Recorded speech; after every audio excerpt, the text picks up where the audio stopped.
Freemasonry first became official in 717 and is a well-known, highly secretive brotherhood. Although the organization has made a concerted attempt to welcome the press in recent years, the specifics of their ceremonies have remained a secret. Freemasons are often thought of as a fanatically religious group due to the pomp and circumstance surrounding them. Nevertheless, despite their esoteric signs and ceremonies, the idea of God is actually minimized. A CBS News article from 2013 quoted Masonic historian Brent Morris. His view of Masonry was that it was mostly independent of religious zeal and offered a fraternal alternative to the bitter disputes occurring between groups like Catholics and Protestants. When the Freemasons were formed, they said, "Here's a group of men that agree that God is central in their lives. They can even agree that God compels them to do good in the community. Then they can shut up after that." That was a radical concept, that men could get together and agree on that fundamental level and then get on with their lives.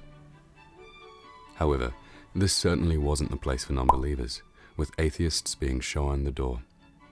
The Catholic Church, however, was unimpressed, since they believed the fraternity may be a haven for dangerous political ideas. Pope Clement XII forbade Catholics from joining the new group in 1738. He managed this by passing a law known as a papal bull. The name comes from the traditional lead seal used on documents, but the animal connection is important. As you see, that same year, the Great Order of the Pug was formed. What was this Order of the Pug? Well, it was created by Clemens August of Wittelbach, the Elector of Cologne, and was essentially made up of German Freemasons who modified the framework to enable their recently banned activities.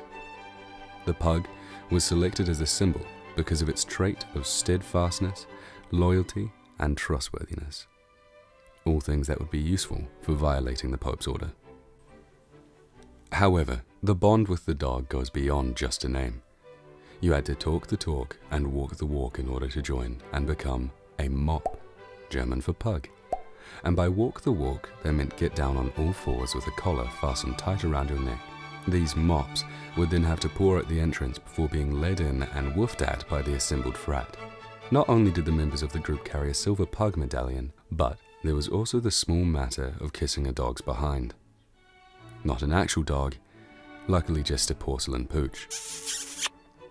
Though the order's methods were eccentric, they were a somewhat progressive bunch. You see, women were also allowed to join the semi-illustrious group, which, for the time period, was unfortunately uncommon. Women were allowed in any office in the order, except for, of course, the position of Grand Master. There was, however, a Grand Mistress, and the male and female heads of the order alternately assumed, for 6 months each, the supreme authority.